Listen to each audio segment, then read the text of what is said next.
Hi, I Mrs Mala Subramaniam from Madurai.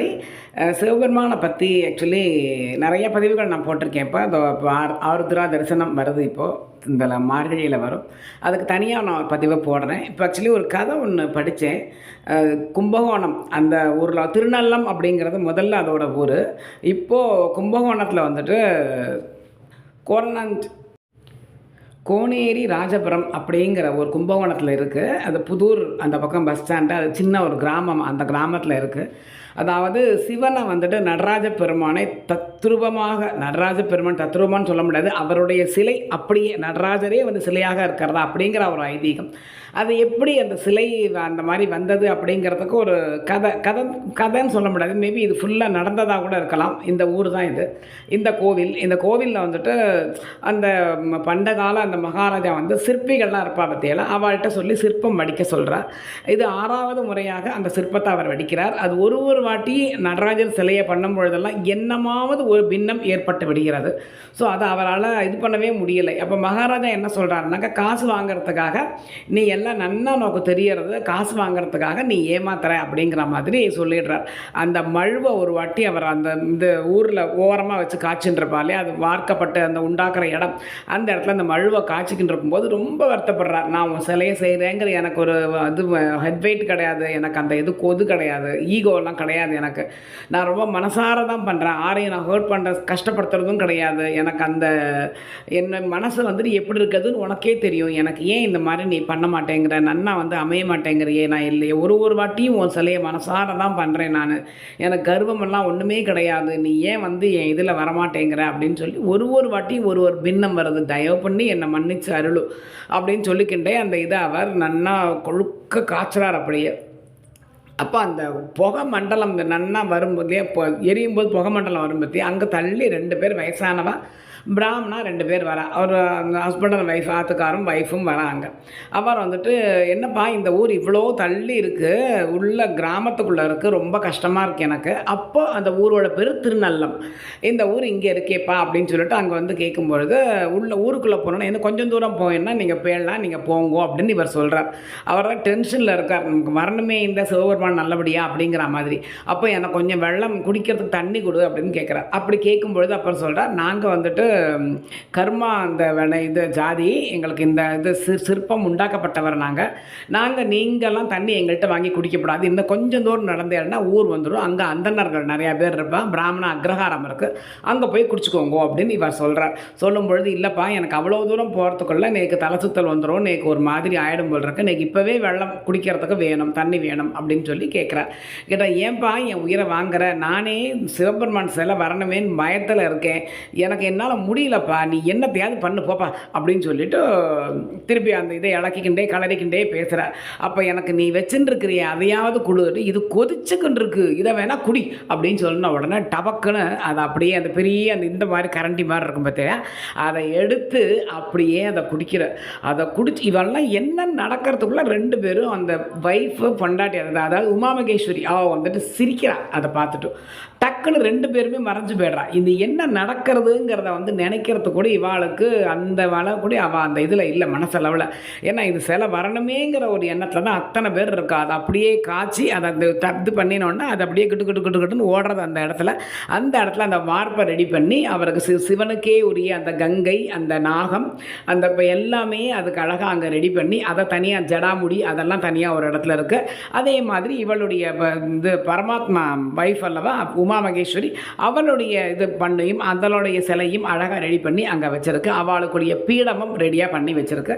So அந்த இடத்துல அதை திறந்து விட்டுறா, அது அப்படியே அந்த இது மழு அங்கே ஓடுறது. அந்த இடத்துல இவள் வார்ப்பை வச்சுவிட்டு அப்படியே அவள் அப்பாடா இப்போ ரெடியானா பரவாயில்லடா அப்படின்னு சொல்லிட்டு மனசில் நன்னா வேண்டிக்கிண்டு அவள் அப்படியே மயக்கத்தில் தூங்கியே போய்ட்றான். அடுத்த நாள் கார்த்தால தான் யோசிக்கிறான், நேற்றுக்கு வந்தாலே இவளை காணுமே என்னடா இதுன்னு இவர் அப்போ தான் யோசிக்கிறார்.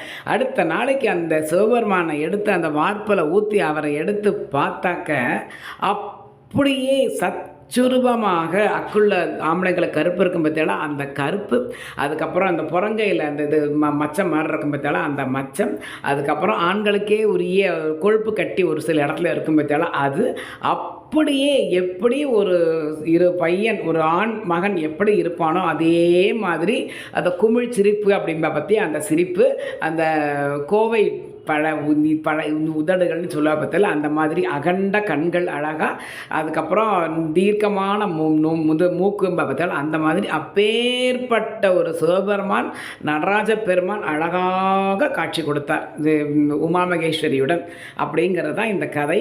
ஸோ கும்பகோணம் போனேன்னாக்க தயவு பண்ணி இந்த கோவிலுக்கு ஒரு அரை நாள் ஸ்பெண்ட் பண்ணி கண்டிப்பாக போயிட்டு வாங்கோ. பொதுமக்கள் எல்லாம் அப்படியே அசந்து போய்ட்றான். அதை பார்த்த உடனே தன்னை அறியாமல் கண்ணீர் கையெடுத்து வணங்குறான் எல்லாரும். அதை இவர்கிட்ட கொண்டு போய் கொடுத்தாரு, மகாராஜாட்ட காமிச்சோன்னா மகாராஜா என்ன சொல்கிறாருனாக்கா, இவ்வளோ அழகாக உனக்கு பண்ண முடிஞ்சதுன்னா இத்தனை நாளாக நீ பொய் சொல்லிருக்க காசு வாங்கிறதுக்காக, ஒரு வாட்டியும் ஒரு பின்னம் மாதிரி இப்போ தப்பு பண்ணி நீ திருப்பி எங்கிட்ட காசு வாங்கியிருக்க அப்படின்னு சொன்னோன்னா இல்லை அப்படின்னு சொல்லி இவர் ரொம்ப கதறார். அப்போ இல்லை இது உண்மையாகவே சிவபெருமானே பண்ணின மாதிரி தான் நான் இப்போ ஃபீல் பண்ணுறேன், அந்த மாதிரி இது உண்மையான சிவபெருமான் இவர் அப்படின்னு சொன்னோன்னா, ஓ அப்போ குத்தினா ரத்தம் வருமோ அப்படின்னு உடனே அவர் என்ன பண்ணுறதுன்னே பதிலும் சொல்ல முடியாமல் தவிக்கிறார். அப்படியே ஒரு வாழை எடுத்து அவர் காலில் ஒரு குத்துற ரத்தம் வருதான்னு பார் அப்படின்னு மகாராஜா சொன்ன உடனேயே குப்புன்னு குருதி ரத்தம் அந்த சிலையிலிருந்து வடிகிறது. அப்போ நீங்கள் பார்த்துக்கோங்க எப்பேற்பட்ட ஒரு சக்தி உண்மையான சிவபெருமானவர். ஸோ முடிஞ்ச வரைக்கும் இந்த கோவிலுக்கு கும்பகோணம் நாங்களும் போகலான் இருக்கோம். உண்மையாகவே இந்த கதை படித்ததுலேருந்து அவரை உடனே பார்க்கணும் போல் ஆசையாக இருக்குது. ஸோ இது எல்லாரும் இதை பார்க்கணுங்கிறதுக்காக தான் இந்த வீடியோவை நான் ஷேர் பண்ணுறேன். அதுக்கப்புறம் அந்த மாதிரி தெய்வத்தையே சோதிச்சு பார்த்ததுனால அந்த மகாராஜாவுக்கு தொழுநோய் ரொம்ப நாளைக்கு கஷ்டப்பட்டதாக ஒரு கதை இருக்கிறதா சொல்லியிருக்கா. ஸோ இந்த இது திருக்கோணேரி ராஜபுரம் அந்த தயவு பண்ணி கும்பகோணத்தில் அந்த கோவிலுக்கு போயிட்டு வந்தேன்னாக்க என்னை பொறுத்த வரைக்கும் முக்தி கிடைக்கும், எப்பேற்பட்ட கஷ்டங்களும் தீர்ந்துவிடும் அப்படிங்கிறத தெய்வத்தை நம்ம நேரடியாக பார்த்துட்டு வரோம் இல்லையா. அவர் தலையாட்டுறாரோ இல்லை என்ன சொல்கிறாரோ அவர் ஜஸ்ட்டு நம்ம பார்த்தாலும் அவர் ஆட்டோமேட்டிக்காக நம்மளை பார்த்துருவார் இல்லையா. ஸோ அவர் தெய்வத்தை உண்மையாகவே பார்த்த புண்ணியம் எல்லாருக்குமே கிடைக்கும். இவர் கும்பகோணத்தில் இருக்கப்பட்ட வாழ்க்கை இந்த கதை தெரியுமா என்னன்னு எனக்கு தெரியாது.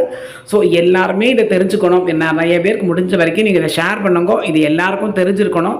பட் நாங்களே எங்களோட ஃப்ரெண்ட் சர்க்கிளில் ஒரு நாளைக்கு போகலாம் அப்படிங்கிற மாதிரி நாங்கள் பிளான் பண்ணியிருக்கோம். ஏன்னா இந்த கதையை படித்தோன்னா உண்மையாகவே எனக்கு ஒன்றுமே ஓடலை. எனக்கு உடனே அவரை போய் பார்க்கணும் போல் அப்படி ஒரு ஆசையாக இருக்குது. ஏன்னா அந்த சிவபெருமான் ஆண்களுக்குரிய அந்த அக்கில் அந்த கருப்பு, அதுக்கப்புறம் அந்த உடலில் இருக்க அந்த கொழுப்பு கட்டிகள் அந்த மாதிரி தத்ரூபமாக சிவபெருமானே அந்த இதை மழுவை குடித்து அவர் சிலையான இடம் அது.